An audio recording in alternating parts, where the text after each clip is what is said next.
August marks Tradies National Health Month here in Australia. Tradies National Health Month is basically an initiative that tries to assist and, I suppose, aid tradespeople with their physical and mental health. And with that in mind, today I've got a gentleman on the show who's talking about an experience that he had that relates to the death of his brother by suicide a couple of years ago. So it's an interesting story which he firmly believes ties very strongly to a lack of business skills and a lack of business knowledge. Now, it's a great podcast. I hope you guys like it. And please, guys, if you're having any problems or if you wanted to talk about anything in particular, we're always here to help. You can reach out to us through thesiteshed.com. And certainly there's support networks like Lifeline or Mates in Construction. Go and check it out. These people are there to help. They do this specifically for you guys. And it's never, ever as bad as it seems. So if you've got any problems, reach out to someone, have the conversation. You'll be amazed at how many people are in a similar boat. Anyway, enjoy the podcast. That's all from me. And if you've got any questions, again, head across to the show notes, leave us some comments, or you can reach out directly to us at info@thesiteshed.com. Thank you. This podcast is proudly brought to you by the SiteShed's Business Accelerator program. Now, let me ask you a question. Are you fed up and sick and tired of having to depend on other people or other contractors to generate your own work for you? Do you ever just get completely confused with the whole lead generation scenario for your business? Or what about instances where people do come to your door, but they're not your ideal customer? How would you like to be able to generate qualified leads for your customers on demand? If you head across to thesiteshed.com/explode, you'll be able to get access to the free training that we've put together, which takes you through the step-by-step process in which we've been able to help clients generate some crazy results in their business. I'm talking results like 179 highly qualified leads within the space of up to 30 days. All this is very available to you and the training is free. So head across to thesiteshed.com/explode and you can check it out for yourself. Giving tradies and contractors around the globe the tools to run a modern business. You're listening to Toolbox Talks from the Site Shed. Now here's your host, Matt Jones. Hello, listeners, and welcome back to Toolbox Talks on the Site Shed podcast. And you're joining us today as part of Tradies National Health Month here in Australia. And Tradies National Health Month is an initiative put together by the Chiropractic Association of Australia. Is that right? Or is it Physiotherapy Association, Jace? I'm not sure, mate. Yeah. Anyway, it's an initiative that's put together to help tradies with... by some good people who want to do good work. With physical health and, of course, with mental health. And today I'm joined on the phone by Jason Spaull. Jason, welcome. Welcome, thank you. Jason runs a business called Coastal Asbestos Removal here in Australia, and he's coming to us for a couple of reasons. First of all, we're going to learn a bit about his business and some of the goals that he's been kicking, and second of all, we're going to learn a bit about his history with mental health. Jason had a brother that had a few issues, and as a result, died by suicide a number of years ago. And we're just really going to talk about some of the affecting, I suppose, reasons why that may have come into realization. Jason, thanks for joining us.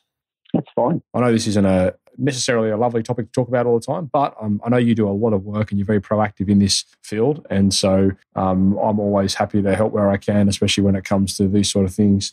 So, mate, I thank you for your time, and I'm sure that there's a lot of listeners out there that would be pretty keen to hear about this, either because they've related to it in some way or another, or just have friends that they would like to prevent a similar thing happening too, because it's more common than we know, isn't it?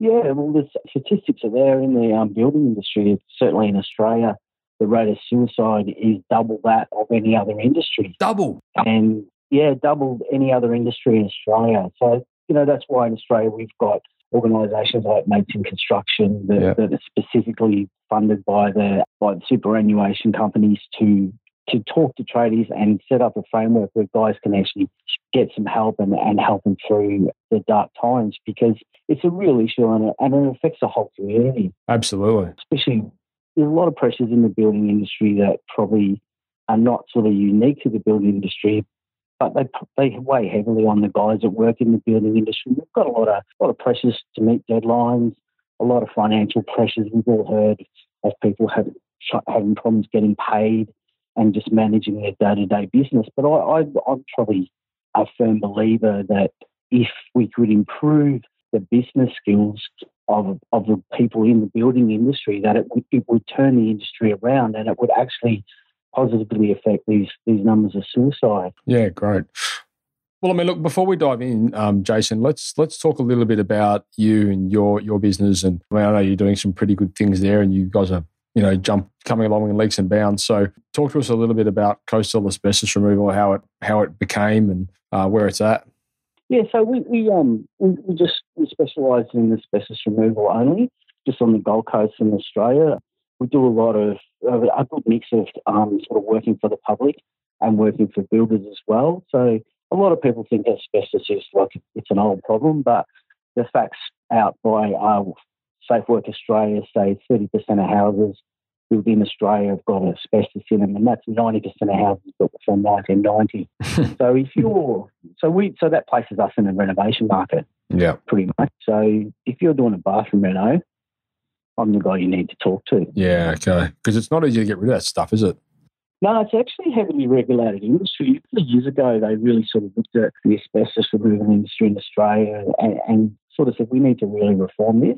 And they brought in two new acts in 2011 that specifically designed to just formalise it and tighten it up a bit better. So it's what we do requires a lot of skill and specialised equipment. Yeah. And, if you it's something that you need to be doing every day. I just wouldn't have any confidence in anybody who does it on the side. It's one of those, it's really hard to find guys that can do the job properly and are happy to do it. Like our team's awesome. They're really motivated. They take a lot of pride in what they do. Let's face it, it's a dirty job. Yeah. And to find guys that can take that pride is a great thing. So when we're talking, asbestos and this big hoo-ha about asbestos, there's probably a lot of people out there that aren't really entirely sure about, I suppose, the ramifications of asbestos exposure. I mean, I know when I was an apprentice, you'd be chasing pipe in the wall or you'd be chopping out walls and you'd find hot water pipes that are rendered in asbestos cement. And, we never really, obviously we saw it, we're like, oh, be careful, don't go breathing that in, so you pull it out of the wall gently kind of thing. But I mean, or spray it with a water bottle.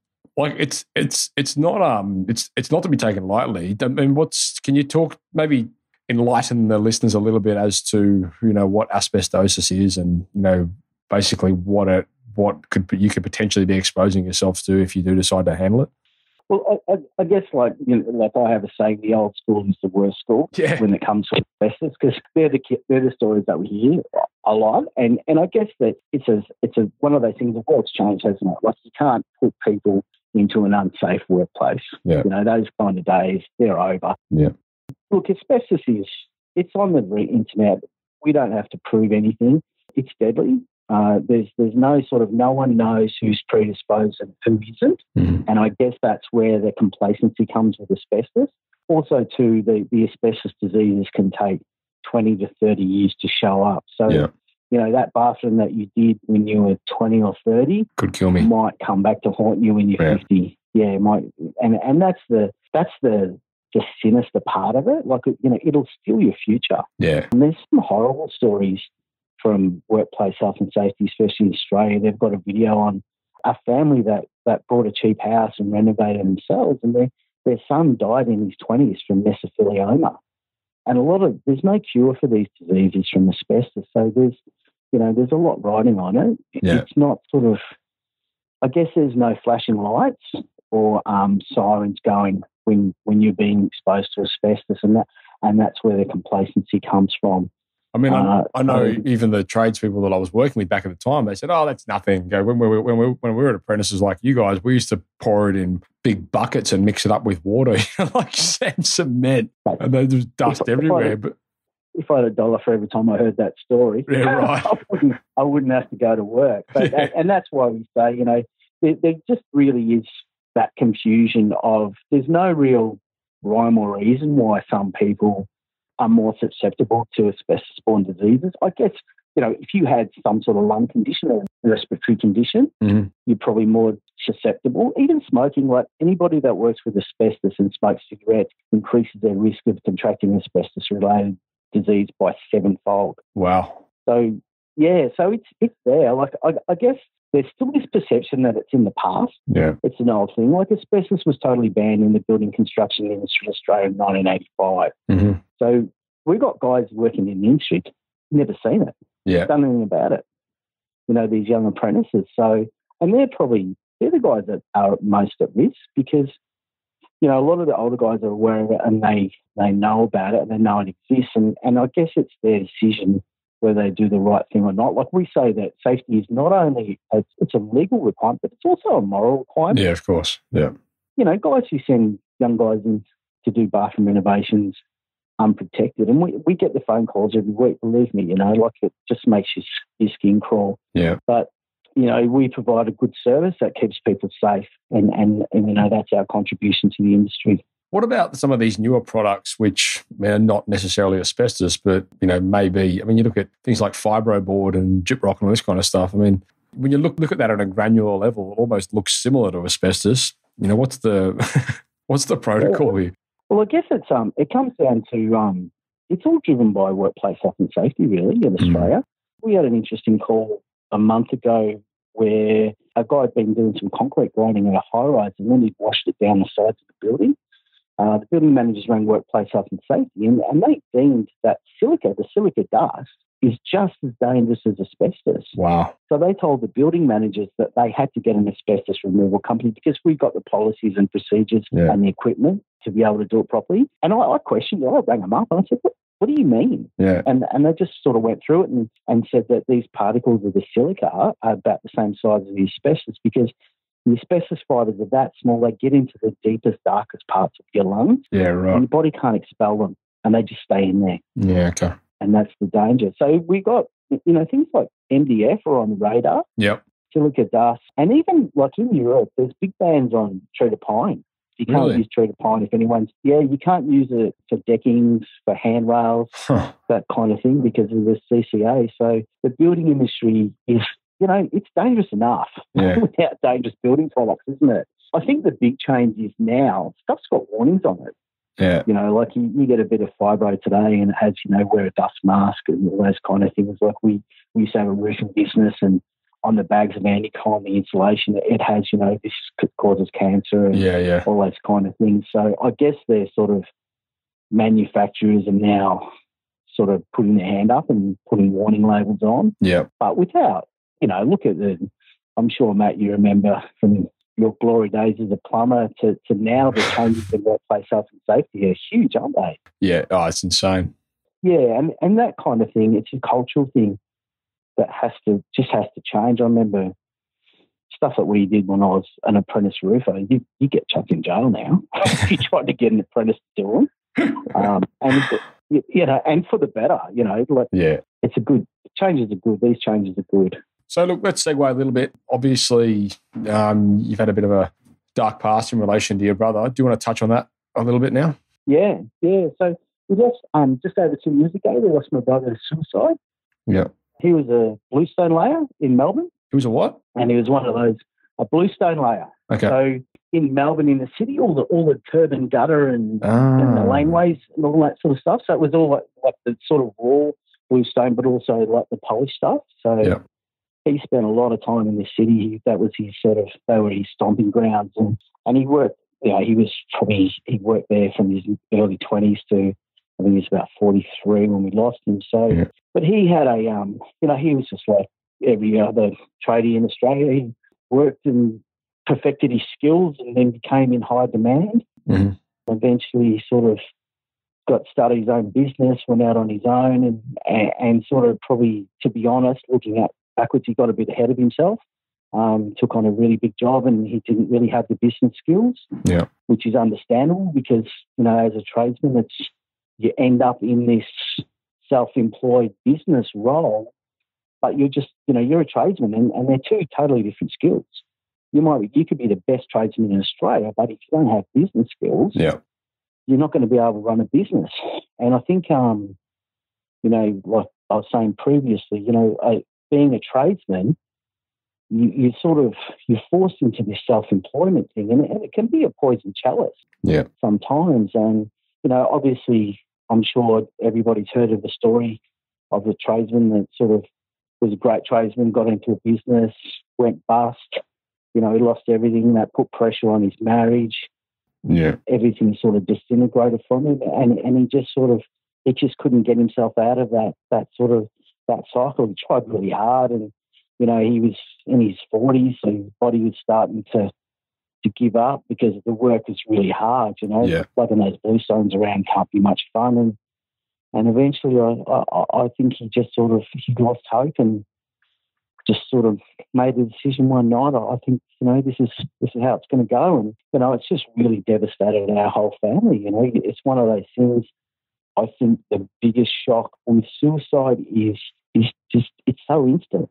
Like we've all lost people, and sometimes when you see it coming through illness or whatever, but to lose somebody in the prime of their life through suicide is really crushing. Like it left Dad. I mean, I live on the Gold Coast. Mark was in Melbourne, so it left Mum and Dad just totally devastated because they were in constant contact with him every day. Were there signs that he was sick? Well, yeah, he had a look. He drank a lot, mate. He had alcohol problems. There's no hiding that, and that does not help anything. Drinking heavily is not a good way to fix anything. And he had a because of I think he thought. He had a protracted divorce and, that weighed heavily on him. And I think it just weighed him down so much for so long, just fighting and just wanting things to be right. He just really wanted everything to go back the way it was, but it was just never going to happen. And how long had this been going on for, before, like in the lead up to him dying?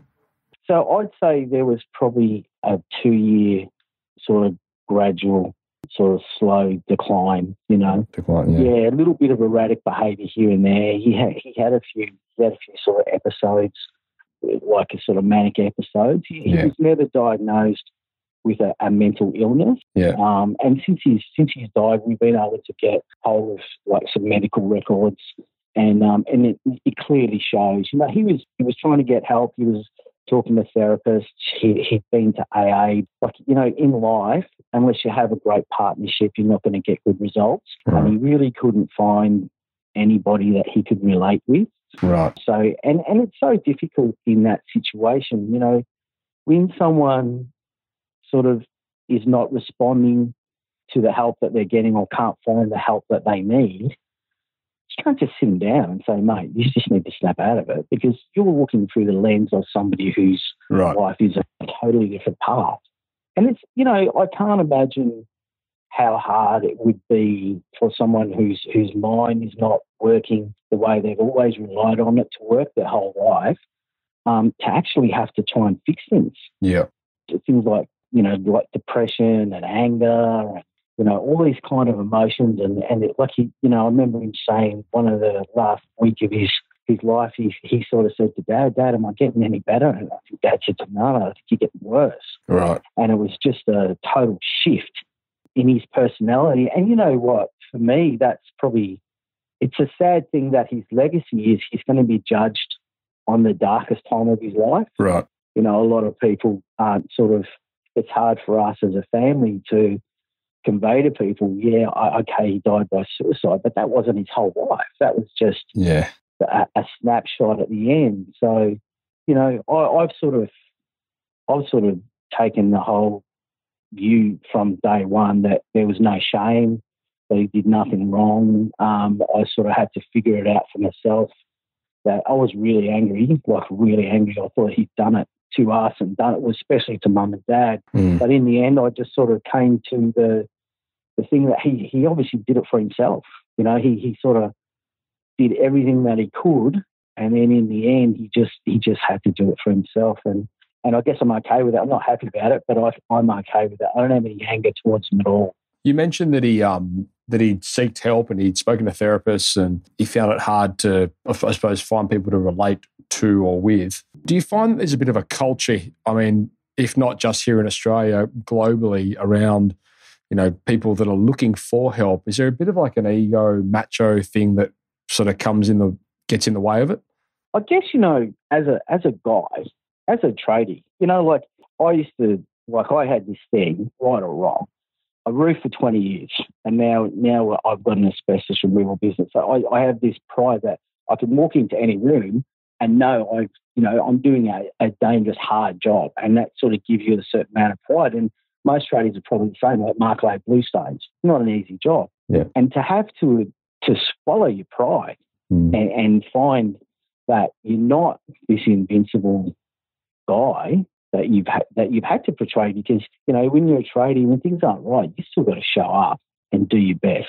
You don't have that luxury of having bad days. You just got to make it right and make it happen. So trying to find it is. Yep. It's a hard thing, isn't it? I mean, I've got friends that have got depression and things like this, and one of my really good mates, he lost his sister to suicide a couple of years ago, and she was depressed. But for somebody that doesn't have depression, it's an extremely hard thing to try and comprehend. Especially things like anxiety and all these kind of things. Because in the back of the mind, you're just thinking, just harden up and get over it. But it's so much more than that on a level that we can't possibly begin to understand, which is why I want to have this conversation. I mean, I just want to help people out there understand that it's not a matter of hardening up. Oh, no. I mean, and that's like, you know what? Because like my brother, like Mark loved life. He was always, when you were at a party, he was the life of the party. Like I said to Dad the other night, how come it's not fair? Mark got all the style and all the dance moves, and I got nothing. And I can tell you right now, at that moment when he died, he had a lot of better things to do. Yeah. But for some reason, his mental frame of mind took him to that moment. Right. And so it's hard to understand exactly what you're right. I think what I've learned a lot from this, and I've had to learn it the hard way, is compassion. Like blokes, it's a real thing when someone's doing it tough. Like we couldn't live like that. Like I grew up two brothers. I lived in Melbourne, lived in Kilsyth. I played rugby union, so I didn't fit in. We went to school, we fought, we drank, all those kind of things. We didn't even have girls until year 10.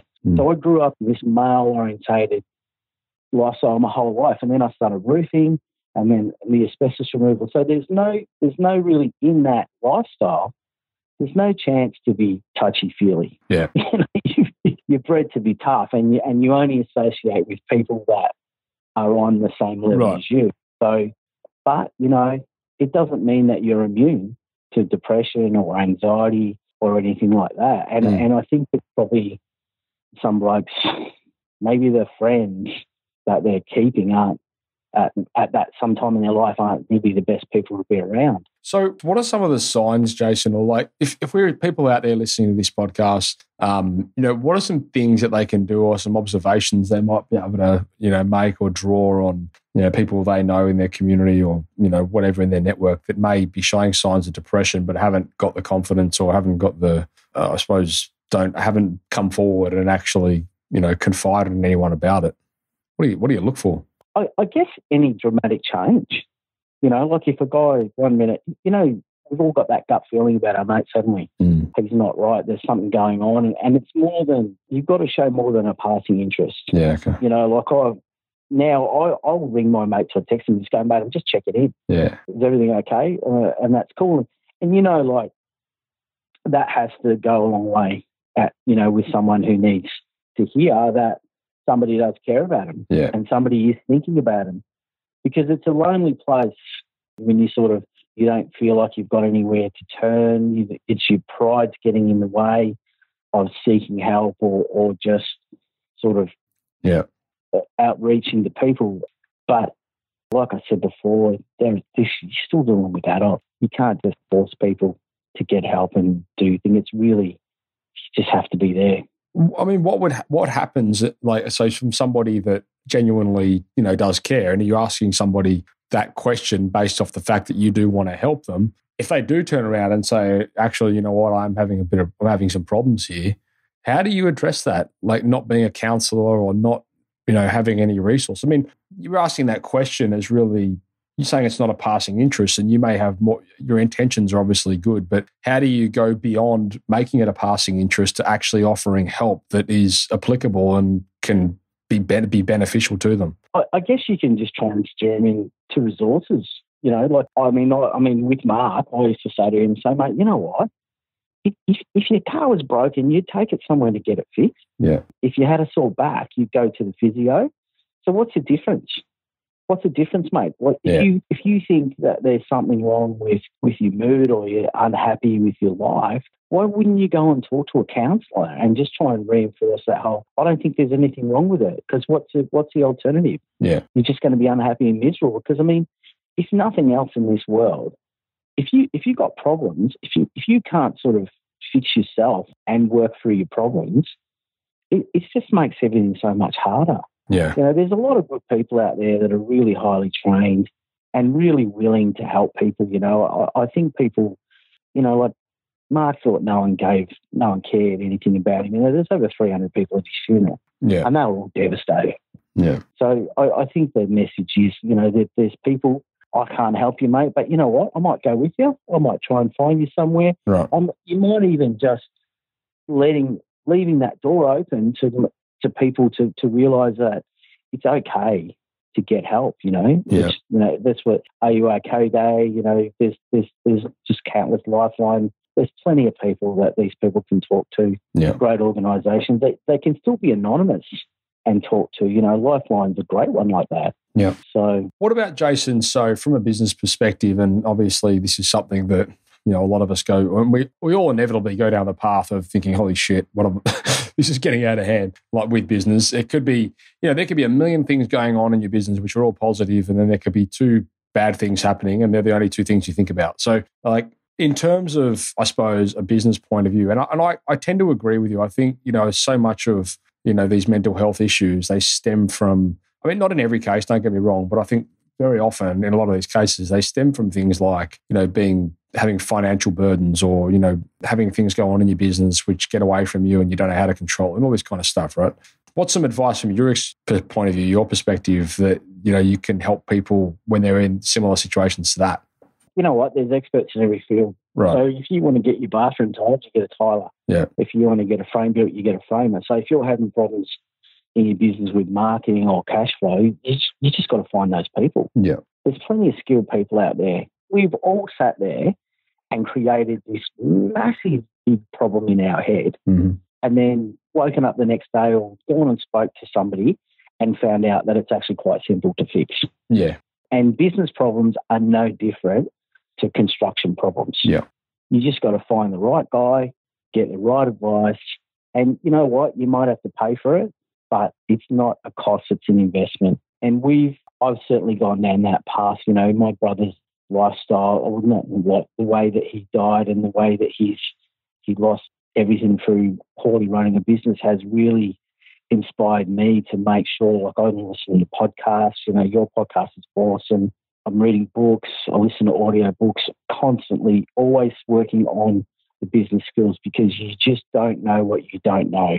And there's so much information out. I honestly don't think there has ever been a better time to be in small business, right, or in a trade business or anything, because there is that much mm-hmm. information out there, and even just ideas, just shopping around for ideas of how am I going to do this? How am I going to do that? It's all there. It's so accessible. Yeah, it's really great. But you've just got to be open to it. You've got to open your mind that, gee, these are skills that I can learn.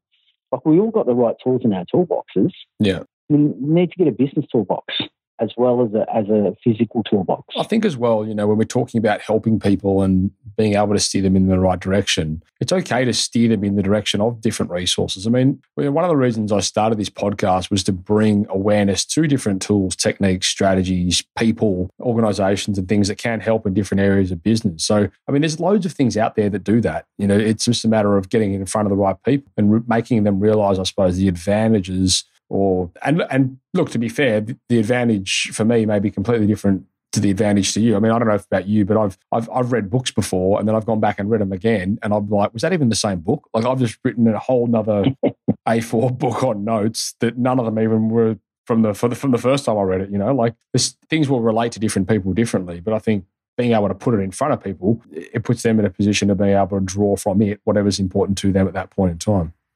Oh, absolutely. And it's different, like as your business grows and as your, I really worked, like, the best way I can describe what I worked on was I worked on having that business mindset. Hmm. You know, I went from being a busy tradie to working on being in the business of running a trades-based business. And that's the best way I can explain it. And one of the things that I did was to kick it off, and I sort of laughed to myself a little bit, and it's a little bit out there. I had to force change, and the only way I could do it was, remember there was an episode of Seinfeld where George Costanza started doing the opposite of everything. He was like, instead of going up to him and saying, I live with my parents, and he'd make up these big stories, and then he just walked up to that chick in the diner and said, I'm unemployed, I live with my parents, and it sort of changed for him. I don't know if anyone remembers that episode.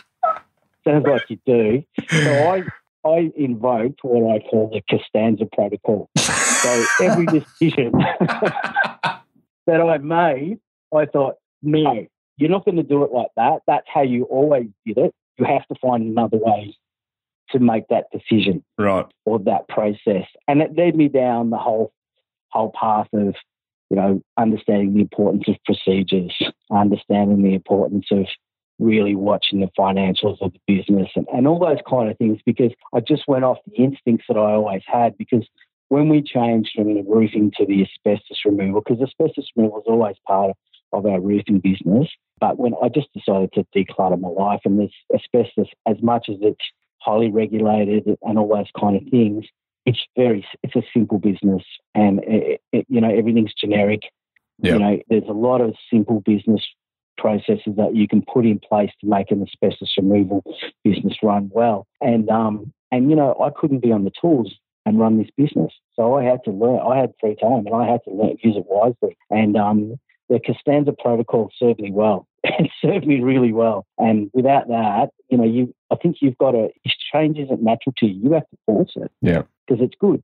Change is good. It's funny. Well, it's not funny. It's ironic. I recorded a couple of podcasts earlier today with a gentleman out of the US who's got a hugely successful building industry business. He turns like $40 million a year. Wow. And he's developed a training program based off some principles that he's developed and implemented in his business in order to achieve that level of success. And he says the 4 questions that he asks everything he does is what's right, what's wrong, what's missing, and what's confusing. And he applies that to every decision he has to make in various areas of his business. And those questions alone, it sounds kind of like your Costanza theory there. Like you're just challenging the norm. Like, what would I normally do here? What's right about this decision? What's wrong about this decision? What's missing with this decision? And then what's potentially confusing about it? And he said that, that framework alone has helped him build a $40 million business. There was a lot more to it, obviously, but it's just interesting that you say that. Yeah, it is, because it's like, there's all that saying, if you always do what you've always done, you're always going to get what you got. Yeah. So, and I'm not saying that you have to throw out everything. Yeah. Because obviously, if you're successful, what's the point? But if you're not at a level of success that you want to be at, you're going to have to become someone else, aren't you? Yeah. And the only way to do that is to evolve and educate and change. And you've got to force it, because it's, as tradesmen, I think probably one of the things that separates a good tradie from probably a guy that doesn't get it is, a lot of tradies are real experts in time and motion. You're going to figure out the most efficient way to do that job, right? Because we're all working on rates, so you've got to get it done quickly. It's got to be done to the standard, and you don't want to spend 12 hours a day doing things. So you get in this whole thing of you develop, whether you realise it or not. If you're a really good tradie, you're developing good systems all the time in the technical part of your business. But now that you're a businessman, because you've changed things up a bit, without developing that same mindset towards improving your business skills, it's just not going to happen for you. Yeah. It just won't happen. Well, mate, look, I think this has been a good conversation. I hope for the listeners out there that, they've certainly taken on board what we've been talking about, if not for them, for, potentially some of their friends, co-workers, colleagues, etc. Is there anything that you think we've missed, Jace, or anything you'd like to cover off on before we wrap this up? You know what, and I'm just a big firm believer in this. If you got a mate who's struggling, or even another guy on site who's having a hard time, or even yourself, maybe you just need to take a breath sometimes. Yeah. And just stop yourself. I learned when I that first 12 months after my brother died, there was a lot of trips between Melbourne and a lot of business stuff going on. And I learned a lot about resilience. And I was really surprised to find a lot about resilience is actually centering yourself. Yeah. And taking a breath, taking a step back, and just taking a moment to collect yourself before you move forward. Yeah. And it served me well, and I think it's good advice. Well, I think it is as well. I think sometimes we get so caught up in the day-to-day runnings of things that we don't reflect. We don't sit to take some time off and look at what's happening and just focus, and just sort of chill out. Like nothing's ever as bad as it seems. Like even when it feels really bad, it's never that bad. It's never that bad. It's never as bad as It's just never as bad. And once like. We've all done it before. We've always worried ourselves and stayed up all night and then woke up the next day and gone, oh, it's all right. Absolutely. Yeah. Like it all pans out eventually. And, it's probably a reason that the Chinese character for crisis and opportunity is the same. Yeah. I've never heard that. That's so true. Mm. It is, there's some, I read a good book called The Obstacle is the Way. And that's what it talks about. They're opportunities, they're not problems. Yeah, exactly. All right, mate. Well, look, thank you very much for your time. What about some resources where we can steer people towards, in the instance of, maybe they do want to have a chat with someone? Yeah, okay. So obviously Lifeline is a good one. Mates in Construction do great work. They've sort of branched out into mates in mining. Yeah. They're more on your bigger side. Yeah. They're national. They're great people. And I guess there's a lot of local organisations as well, but Lifeline and Mates in Construction are probably the most accessible for guys in the building construction industry where we are. Okay, fantastic. Well, look, listeners, if you've got any questions, comments, or you wanted to add anything in particular to this discussion, then by all means, just head across to the show notes and leave us some comments there. Or if you see this post for this come out across social media, you can certainly engage in that conversation there as well. Jason is pretty active in our Facebook group as well, so I'm sure he'll be able to address any questions that you've got. Jace, I think that pretty much wraps it up. What do you reckon? Yeah, thanks, Matt. Thanks for the opportunity to come on and talk openly about suicide and what can be done about it. Mate, absolutely. I'd rather talk about it than shy away from it. Absolutely. Yeah. All right, listeners. Well, that's a wrap for this episode. And again, if you want to contribute in any way, head across to the show notes. And if you enjoyed this conversation, head across to iTunes and leave us a review. That'd be fantastic. Thank you.